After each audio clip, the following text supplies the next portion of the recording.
गोमातेचे संवर्धन केल्याशिवाय नैसर्गिक शेतीला गती मिळणार नाही, मुख्यमंत्री देवेंद्र फडणवीस यांचे प्रतिपादन।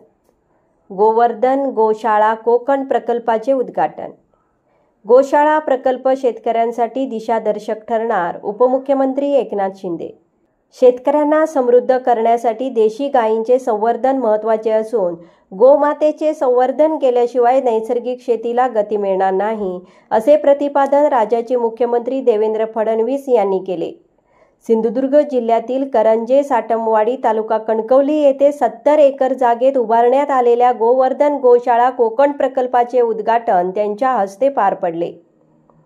या कार्यक्रमाला मुख्यमंत्री देवेंद्र फडणवीस यांच्यासह उपमुख्यमंत्री एकनाथ शिंदे, माजी मुख्यमंत्री तथा खासदार नारायण राणे, मत्स्य व्यवसाय बंदरे विकास मंत्री तथा पालकमंत्री नितेश राणे, माजी मंत्री तथा आमदार दीपक केसरकर, माजी मंत्री तथा आमदार रवींद्र चव्हाण, आमदार निलेश राणे, जिल्हाधिकारी अनिल पाटील, सिंधुदुर्ग शिक्षण प्रसारक मंडळाच्या अध्यक्षा नीलमताई राणे, रवींद्र पाठक, प्रमोद जठार आदी मान्यवर उपस्थित होते। गोवर्धन गोशाळा कोकण हा प्रकल्प कै तातू सीताराम राणे ट्रस्टच्या माध्यमातून राबविण्यात आला असून गावाच्या विकासासाठी गोमातेचे योगदान केंद्रस्थानी ठेवण्याचा संकल्प या प्रकल्पामागे आहे। यावेळी श्री फडणवीस म्हणाले, देशातील एकूण गोशाळांपैकी उत्तम गोशाळा कोकणात तयार झाली आहे। या माध्यमातून एक अर्थव्यवस्था तयार होऊ शकते। शेतकऱ्यांना या गोशाळेच्या माध्यमातून व्यवसायाभिमुख प्रशिक्षण देता येईल अशी व्यवस्था या ठिकाणी आहे। वेगवेगळ्या प्रकारची उत्पादन केंद्रे आणि कृषी व पशुसंवर्धनाचे पर्यटन केंद्र म्हणून देखील येथे व्यवस्था करण्यात आली आहे। गोमातेचे महत्त्व आपल्या संस्कृतीत फार मोठे आहे। गोशाळा म्हणजे केवळ गायींचे संरक्षण नव्हे, तर ती एक सामाजिक, आर्थिक आणि पर्यावरणपूरक क्रांती आहे। गावाच्या विकासासाठी अशा प्रकल्पांची गरज आहे। सिंधुदुर्ग जिल्हा निसर्ग संपन्न असून अशा प्रकल्पामुळे स्थानिकांना रोजगार, शाश्वत शेती आणि नैसर्गिक जीवनशैलीची दिशा मिळेल, असेही त्यांनी मत व्यक्त केले।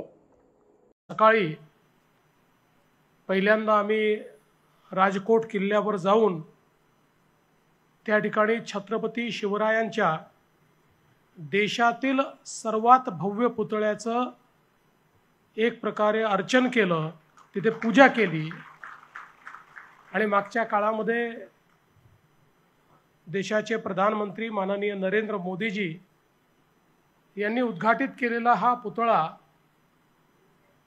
एका अपघातामध्ये ज्यावेळेस खाली आला त्यावेळी आम्हाला सर्वांना असं वाटलं की आपला अभिमान, आपला स्वाभिमान, आपला मानबिंदू हा कुठेतरी खाली आलेला आहे।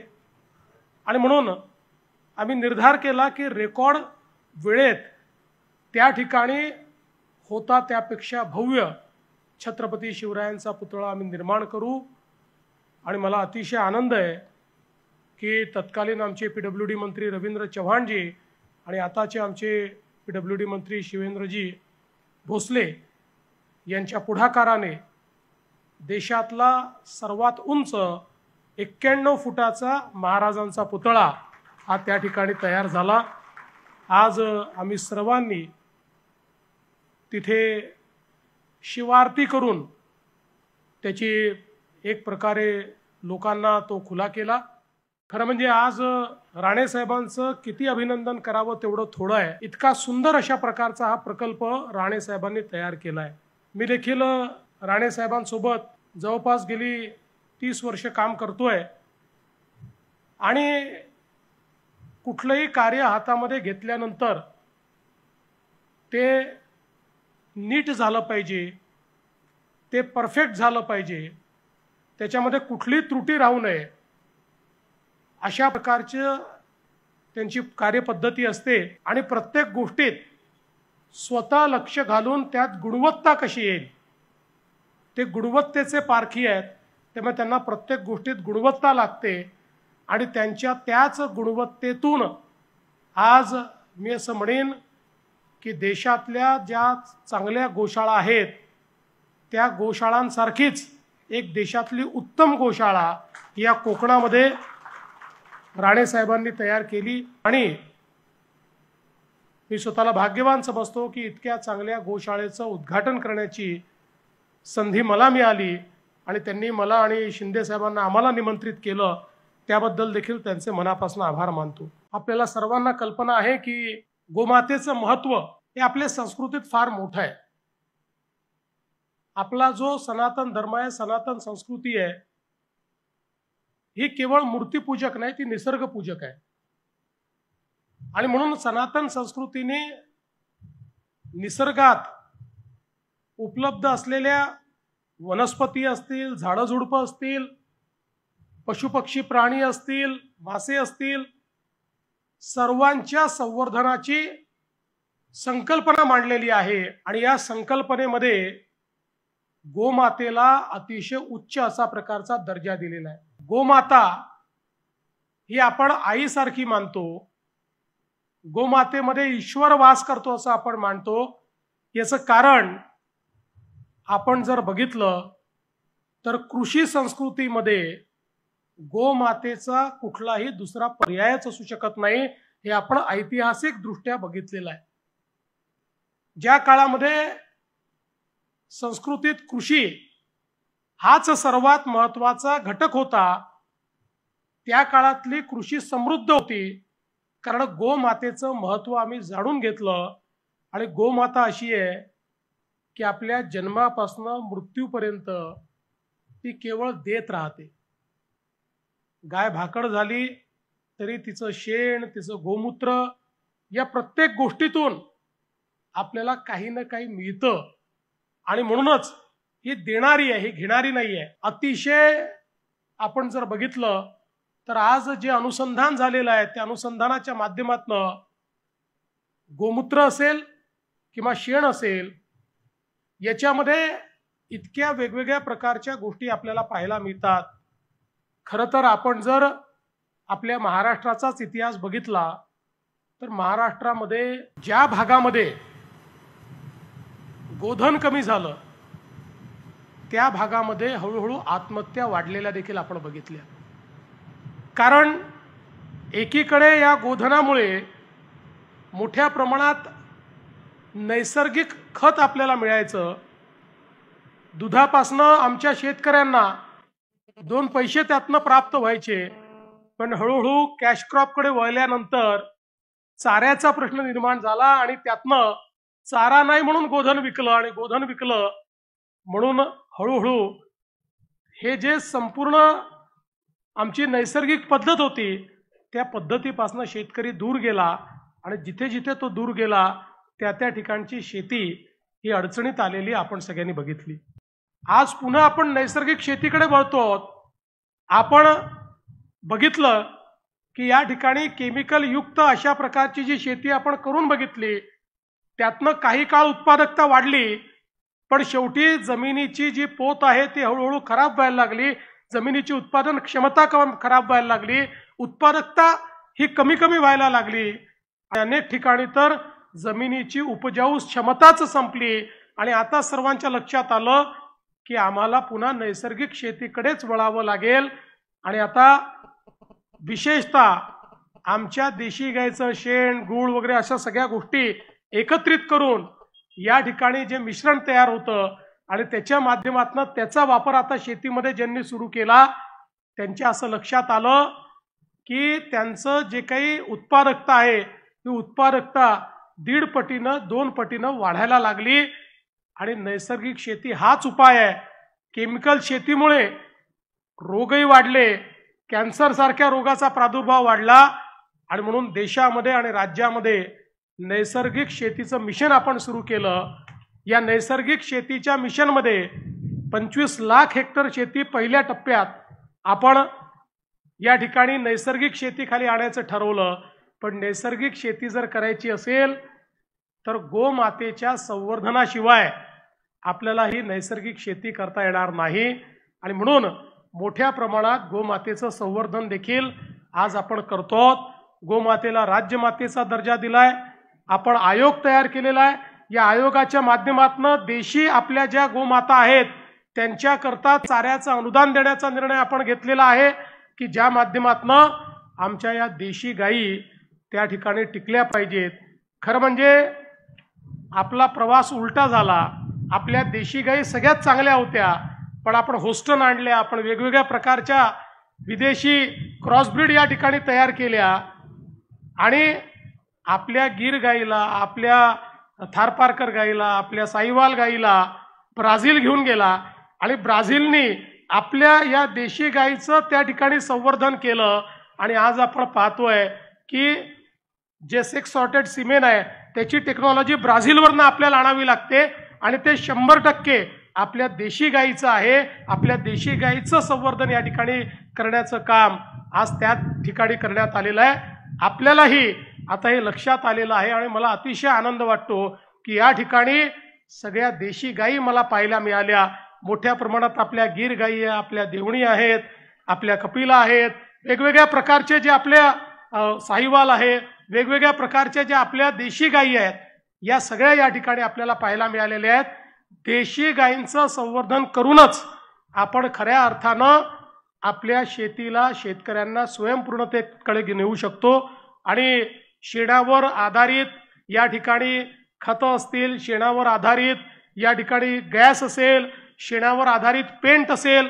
आपल्याला कल्पना आहे शेणावरचा पेंट जो आहे हा अतिशय चांगला तयार होतो आणि आपण जर कधी आमच्या नितीनजी गडकरी साहेबांकडे दिल्लीला गेलात तर पहिलं काम ते करतात, त्यांच्या घरामध्ये सगळा पेंट शेणाचा त्यांनी लावलेला आहे तो नेऊन आपल्याला दाखवतात की बघा शेणाचा पेंट किती उत्तम आहे। आम्ही देखील आमच्या विभागांमध्ये शेणाचा पेंट वापरला पाहिजे, याला येत्या काळामध्ये जास्तीत जास्त इन्सेंटिव्ह देणार आहोत, जेणेकरून या शेणापासून तयार होणारा जो पेंट आहे त्यातनं 2 पैसे जास्तीचे आपल्या शेतकऱ्यांना निश्चितपणे मिळू शकतील। मला असं वाटतं की या सगळ्या गोष्टी या ठिकाणी आज होत आहेत। शेतकऱ्याच्या भाकड गायी या देखील ज्या कदाचित कसायाकडे गेल्या असत्या, त्या कसायाकडे न जाता या गोशाळेमध्ये येऊन या ठिकाणी त्या जिवंत राहणार आहेत आणि आपल्या जीवनामध्ये पुन्हा त्या देण्याचंच काम करणार आहेत। आणि म्हणून मला असं वाटतं की हा एक अतिशय चांगला प्रकल्प राणेसाहेब, आपण कोकणाला खूप दिलं, अनेक गोष्टी आपण कोकणात केल्या, काही काही गोष्टी खूप मोठ्या आहेत, त्याचा स्केल मोठा आहे, पण मी असं म्हणेन त्या सगळ्यांपेक्षा जर मला महत्त्वाचा प्रकल्प कुठला वाटतो तर हा गोवर्धन गोशाळेचा प्रकल्प वाटतो, जो आपण अतिशय सुंदर या ठिकाणी तयार केलेला आहे। आणि हे खरंच आहे की हा प्रकल्प पाहिल्यानंतर जशी शिंदे साहेबांना प्रेरणा मिळाली, प्रत्येकाला ही प्रेरणा मिळेल आणि त्यातनं निश्चितपणे येत्या काळामध्ये आपल्या देशी गायींचं संवर्धन, देशी गायींचा उपयोग हा मोठ्या प्रमाणात वाढेल। शासनाच्या वतीनं देखील आम्ही मोठ्या प्रमाणात सेक्स सॉर्टेड सिमेन हे देशी गायींचं उपलब्ध करून देण्याच्या संदर्भात त्या ठिकाणी प्रयत्न सुरू केलेला आहे आणि त्यातनं संपूर्ण महाराष्ट्रामध्ये अशा प्रकारच्या गायींचं संवर्धन आपण करू। खरं म्हणजे आमच्या विदर्भातली गवळाऊ गाय देखील खूप चांगली आहे राणेसाहेब, ती जरा इथे यायची आहे। एक विदर्भातली गाय देखील या ठिकाणी आली पाहिजे, कारण ती देखील आपल्या देशी गायींमधली एक अतिशय महत्त्वाची गाय समजली जाते। तर निश्चितपणे आपण ती देखील आणाल हा मला विश्वास आहे। मी पुन्हा एकदा आपलं अतिशय मनपूर्वक अभिनंदन करतो आणि हे कार्य खरं म्हणजे ईश्वरीय कार्य आहे, म्हणून ईश्वरीय कार्याकरता ईश्वर आपल्याला आशीर्वाद देईल। शेतकऱ्याच्या भाकड गायी या देखील ज्या कदाचित कसायाकडे गेल्या असत्या, त्या कसायाकडे न जाता या गोशाळेमध्ये येऊन या ठिकाणी त्या जिवंत राहणार आहेत आणि आपल्या जीवनामध्ये पुन्हा त्या देण्याचंच काम करणार आहेत। आणि म्हणून मला असं वाटतं की हा एक अतिशय चांगला प्रकल्प राणेसाहेब, आपण कोकणाला खूप दिलं, अनेक गोष्टी आपण कोकणात केल्या, काही काही गोष्टी खूप मोठ्या आहेत, त्याचा स्केल मोठा आहे, पण मी असं म्हणेन त्या सगळ्यांपेक्षा जर मला महत्त्वाचा प्रकल्प कुठला वाटतो तर हा गोवर्धन गोशाळेचा प्रकल्प वाटतो, जो आपण अतिशय सुंदर या ठिकाणी तयार केलेला आहे। आणि हे खरंच आहे की हा प्रकल्प पाहिल्यानंतर जशी शिंदे साहेबांना प्रेरणा मिळाली, प्रत्येकाला ही प्रेरणा मिळेल आणि त्यातनं निश्चितपणे येत्या काळामध्ये आपल्या देशी गायींचं संवर्धन, देशी गायींचा उपयोग हा मोठ्या प्रमाणात वाढेल। शासनाच्या वतीनं देखील आम्ही मोठ्या प्रमाणात सेक्स सॉर्टेड सिमेन हे देशी गायींचं उपलब्ध करून देण्याच्या संदर्भात त्या ठिकाणी प्रयत्न सुरू केलेला आहे आणि त्यातनं संपूर्ण महाराष्ट्रामध्ये अशा प्रकारच्या गायींचं संवर्धन आपण करू। खरं म्हणजे आमच्या विदर्भातली गवळाऊ गाय देखील खूप चांगली आहे राणेसाहेब, ती जरा इथे यायची आहे. एक विदर्भातली गाय देखील या ठिकाणी आली पाहिजे, कारण ती देखील आपल्या देशी गायींमधली एक अतिशय महत्त्वाची गाय समजली जाते. तर निश्चितपणे आपण ती देखील आणाल हा मला विश्वास आहे. मी पुन्हा एकदा आपलं अतिशय मनपूर्वक अभिनंदन करतो आणि हे कार्य खरं म्हणजे ईश्वरीय कार्य आहे, म्हणून ईश्वरीय कार्याकरता ईश्वर आपल्याला आशीर्वाद देईल. शेतकऱ्याच्या भाकड गायी या देखील ज्या कदाचित कसायाकडे गेल्या असत्या, त्या कसायाकडे न जाता या गोशाळेमध्ये येऊन या ठिकाणी त्या जिवंत राहणार आहेत आणि आपल्या जीवनामध्ये पुन्हा त्या देण्याचंच काम करणार आहेत. आणि म्हणून मला असं वाटतं की हा एक अतिशय चांगला प्रकल्प. राणेसाहेब, आपण कोकणाला खूप दिलं, अनेक गोष्टी आपण कोकणात केल्या, काही काही गोष्टी खूप मोठ्या आहेत, त्याचा स्केल मोठा आहे, पण मी असं म्हणेन त्या सगळ्यांपेक्षा जर मला महत्त्वाचा प्रकल्प कुठला वाटतो तर हा गोवर्धन गोशाळेचा प्रकल्प वाटतो, जो आपण अतिशय सुंदर या ठिकाणी तयार केलेला आहे. आणि हे खरंच आहे की हा प्रकल्प पाहिल्यानंतर जशी शिंदे साहेबांना प्रेरणा मिळाली, प्रत्येकाला ही प्रेरणा मिळेल आणि त्यातनं निश्चितपणे येत्या काळामध्ये आपल्या देशी गायींचं संवर्धन, देशी गायींचा उपयोग हा मोठ्या प्रमाणात वाढेल. शासनाच्या वतीनं देखील आम्ही मोठ्या प्रमाणात एक सॉर्टेड सिमेंट हे देशी गायींचं उपलब्ध करून देण्याच्या संदर्भात त्या ठिकाणी प्रयत्न सुरू केलेला आहे आणि त्यातनं संपूर्ण महाराष्ट्रामध्ये अशा प्रकारच्या गायींचं संवर्धन आपण करू. खरं म्हणजे आमच्या विदर्भातली गवळाऊ गाय देखील खूप चांगली आहे राणेसाहेब, ती जरा इथे यायची आहे. एक विदर्भातली गाय देखील या ठिकाणी आली पाहिजे, कारण ती देखील आपल्या देशी गायींमधली एक अतिशय महत्त्वाची गाय समजली जाते. तर निश्चितपणे आपण ती देखील आणाल हा मला विश्वास आहे. मी पुन्हा एकदा आपलं अतिशय मनपूर्वक अभिनंदन करतो आणि हे कार्य खरं म्हणजे ईश्वरीय कार्य आहे, म्हणून ईश्वरीय कार्याकरता ईश्वर आपल्याला आशीर्वाद देईल. उपमुख्यमंत्री एकनाथ शिंदे यांनी हा उपक्रम गोमाता संवर्धनासाठीचा मॉडेल प्रकल्प असल्याचे सांगितले. शेतकऱ्यांसाठी हा प्रकल्प दिशादर्शक तसेच मार्गदर्शक ठरेल. निसर्गाची मुक्त उधळण आणि संस्कृतीचा मुक्त ठेवा असलेल्या कोकणात गोमाता संवर्धनासाठी हा प्रकल्प महत्त्वाचा ठरेल. शेतकऱ्यांची समृद्धी साधणे हा या प्रकल्पाचा मुख्य उद्देश आहे. कोकणात धवल क्रांतीचा पाया घातला जात असून परिसरातील दूधही येथे संकलित केले जाणार आहे. त्यामुळे दूध व्यवसायालाही चालना मिळेल अशी आशा त्यांनी व्यक्त केली आहे. म्हणजे स्वर्गीय तातू सीताराम राणे ट्रस्टच्या माध्यमातून राज्याचे माजी मुख्यमंत्री, केंद्रीय मंत्री आणि खासदार राणे साहेबांच्या संकल्पनेतून ही गोशाळा, गोवर्धन गोशाळा हा प्रकल्प इथं उभा राहिलेला आहे. खरं म्हणजे आम्हाला मुख्यमंत्री महोदयांना, आम्हाला सगळ्यांना राणे साहेबांनी सगळी गोशाळा फिरवून दाखवली, काय काय करणार आहोत याची माहिती त्यांच्या लोकांनी दिली. खरं म्हणजे एक आगळा वेगळा हा प्रकल्प या ठिकाणी उभा राहतोय.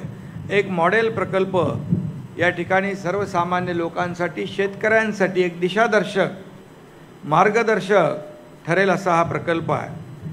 आणि राणेसाहेबांचा स्वभाव अगोदरपासून आहे, जे काही हातात घेतलं काम की ते हातावेगळं वेळेमध्ये करायचं याची प्रचिती मला अनेक वेळा आलेली आहे. खरं म्हणजे राणेसाहेब मगाशी म्हणाले, इकडे आलो तेव्हा इकडे जागा घ्यायची होती सुरुवातीला, तिकडे एक वाघ होता आणि तो वाघ इथून निघून गेला. आता बाळासाहेबाचा ढाण्या वाघ आला की तो वाघ निघून जाणार ना. आणि खऱ्या अर्थाने हिंदू हृदय सम्राट बाळासाहेबांवर खूप प्रेम राणेसाहेबांवर होतं आणि राणेसाहेबांचे त्यांच्यावर होतं. हे मी त्यांच्यासोबत काम केल्यामुळे मला माहीत आहे. आणि मुख्यमंत्री असताना देखील एक काम असं निघालं की त्याच्यामध्ये देवेंद्रजी लाखो लोकांचा तो विषय तो धोकादायक इमारतींचा.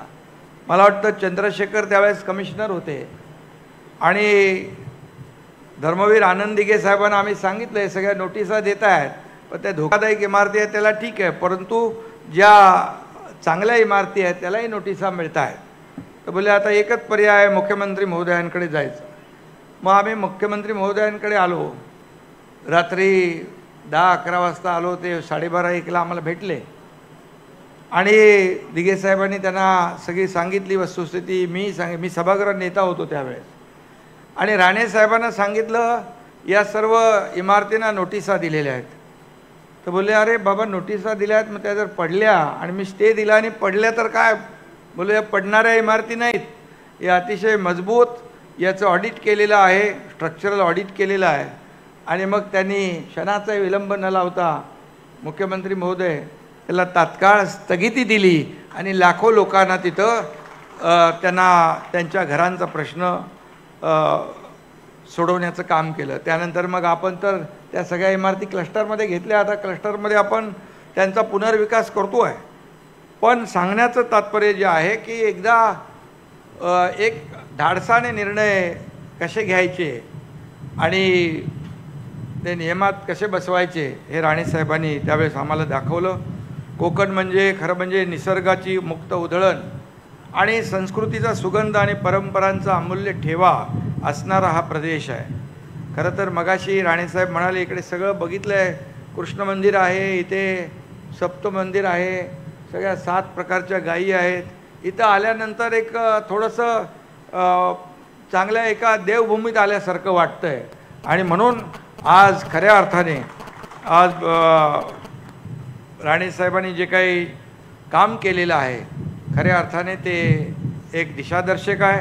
आणि कोकण हा निसर्ग संपन्न निसर्गरम्य हा परिसर आहे आणि खऱ्या अर्थाने कोकणाला हे वरदान आहे. समुद्र आहे, डोंगर आहे, झाडी आहे, हिरवं घनदाट जंगल आहे. आणि म्हणून हा निसर्गरम्य आणि सांस्कृतिकदृष्ट्या असा हा प्रदेश आहे. आणि म्हणून हापूस आंब्याला देखील जगाच्या नकाशावर झळकवणारा हा प्रदेश आहे. आणि एका कवीने म्हटलंय, स्वर्गापेक्षा सुंदर असा आमचो ह्यो कोकण, तुम्ही येऊन बघा आणि बघून जावा, प्रसन्न होतला मन.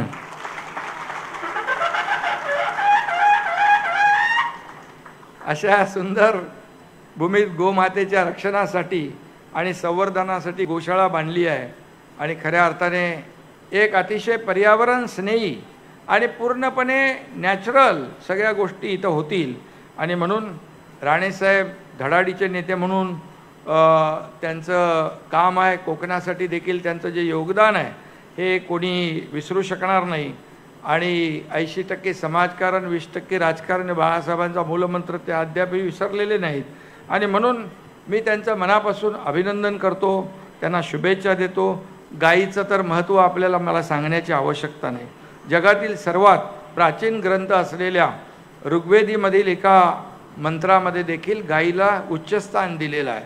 आणि म्हणून गायीला महत्त्व एवढं दिलं आहे की गाय केवळ पवित्र नाही, ती अत्यंत उपयुक्त देखील आहे. मगाशी राणेसाहेबांनी म्हटलं की त्या गायीच्या शेणापासून काय करणार, गोमूत्रापासून काय करणार. फक्त इथं गोमूत्र आणि गायी आहेत त्याचं शेण आणि गोमूत्र नाही, शेतकऱ्यांकडून देखील ते पैसे देऊन 5 रुपये आणि 8 रुपयाने विकत घेणार. म्हणजे शेतकऱ्यांची देखील समृद्धी यामध्ये त्यांनी डोळ्यासमोर ठेवलेली आहे. आणि म्हणूनच मी जेव्हा मुख्यमंत्री होतो त्यावेळेस मी देवेंद्रजी अजितदादा आम्ही गोमातेला राज्यमातेचा दर्जा दिला. आणि खऱ्या अर्थाने गोमाता आपल्या सगळ्यांच्या आयुष्यामध्ये फार महत्त्वाचं स्थान आहे. आणि म्हणून ही गोशाळा सुरू करून राणेसाहेबांनी खऱ्या अर्थाने धार्मिक आस्था, जैविक शेती, ग्रामीण अर्थव्यवस्था आणि पर्यावरणपूरक जीवनशैलीला अधिक मजबूत आणि समृद्ध करण्याचा हा प्रयत्न केलेला आहे.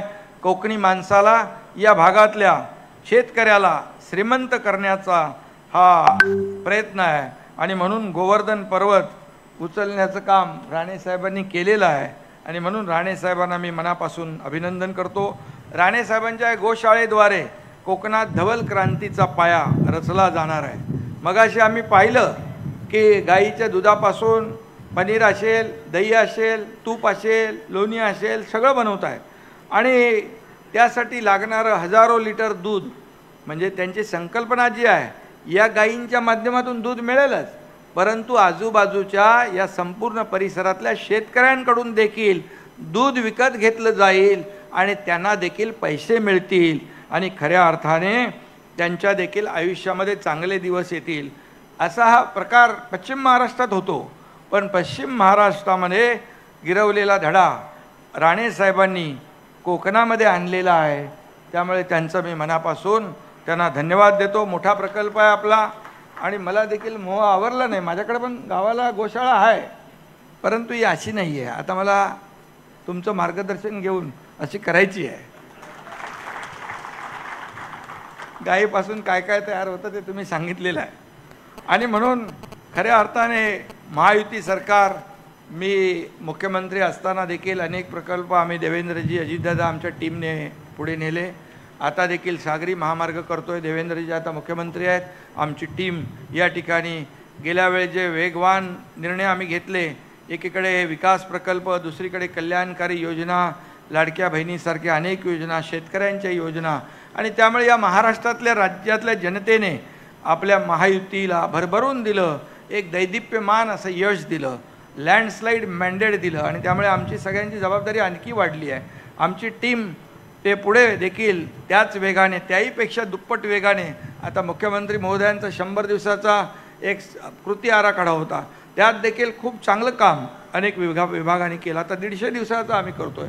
हा कायम, हा जो काही वेग आहे विकासाचा, हा कायम आम्हाला ठेवायचा आहे. आणि म्हणूनच या ठिकाणी विकास तर होईलच, परंतु राणे साहेबांनी याच्यामध्ये फक्त आपल्या या गोशाळ्याच्या गोवर्धनच्या माध्यमातून एक मॉडेल तयार केलेलं आहे. आणि त्यामध्ये फक्त प्रोडक्शन नाही आहे, तर भाकड गायी जे आहेत त्यांना देखील इथं व्यवस्था केलेली जी आहे, ते देखील मोठं पुण्याचं काम आहे, आशीर्वादाचं काम आहे. त्या गायी गोशाळेत येतील म्हणजे कसायांकडे जाणार नाहीत, म्हणजे गोवंश वाचेल. आणि म्हणून यामध्ये आपण फार चांगला उद्देश ठेवलेला आहे. आणि म्हणूनच काही वर्षात या धवल क्रांतीमधून कोकणाचा, इथल्या शेतकऱ्यांचा कायापालट होईल, एवढंच मी सांगतो. आणि या भागाचा समृद्ध विकास होईल, समृद्धीचं नवं दालन उघडलं जाईल. आणि म्हणूनच एक चांगला मॉडेल आपण स्वतः, मी मगाशी मला नितेश म्हणाला, निलेश पण म्हणाला की हे सगळं जे तुम्ही केलं याच्यामध्ये प्रत्येक वास्तू, प्रत्येक इथला प्रकल्पातला प्रत्येक कोपरा न कोपरा आपल्या डोळ्याखालून आपण घातला आणि आपण मार्गदर्शन करून ही सगळी टीम एकत्र आणली आणि हे एवढं मोठं सगळं उभं राहिलेलं आहे. हे खऱ्या अर्थाने संपूर्ण कोकणाला मार्गदर्शक ठरावं अशा प्रकारची इच्छा आणि अपेक्षा व्यक्त करतो, विश्वास व्यक्त करतो. पुन्हा एकदा आपल्याला मनापासून धन्यवाद. जय हिंद, जय महाराष्ट्र. प्रास्ताविकामध्ये खासदार नारायण राणे यांनी गायींचे विविध प्रकार, त्यांच्या वैशिष्ट्यांची माहिती, तसेच दूध, शेण, मूत्र या नैसर्गिक घटकांपासून मिळणाऱ्या उपयुक्त उत्पादनांबाबत सविस्तर माहिती दिली. ते म्हणाले, येथील शेतकऱ्यांचे उत्पन्न वाढावे, मुलांना चांगले शिक्षण मिळावे, जिल्ह्यातून चांगले अधिकारी घडावेत व समृद्धी निर्माण व्हावी, हा या प्रकल्पामागील हेतू आहे. गोमाता संवर्धन करून जिल्ह्यातील तरुणांनी शेतीपूरक उद्योगात सहभागी व्हावे असे आवाहनही त्यांनी यावेळी केले. माजी मंत्री तथा आमदार रवींद्र चव्हाण यांनी या प्रकल्पासाठी शुभेच्छा दिल्या. कार्यक्रमात शाल, श्रीफळ व गो प्रतिमा, गोशाळेचे स्मृतिचिन्ह देऊन मुख्यमंत्री देवेंद्र फडणवीस यांचे स्वागत करण्यात आले. उपस्थितांचे स्वागत निलेश राणे यांनी केले, तर आभार नितेश राणे यांनी मानले. गोवर्धन गोशाळेच्या उभारणीसाठी आवश्यक योगदान दिलेल्या विविध सहभागी व्यक्तींचा सन्मान मुख्यमंत्र्यांच्या हस्ते यावेळी करण्यात आला. नंबर 1 निर्धार न्यूज, कणकवली.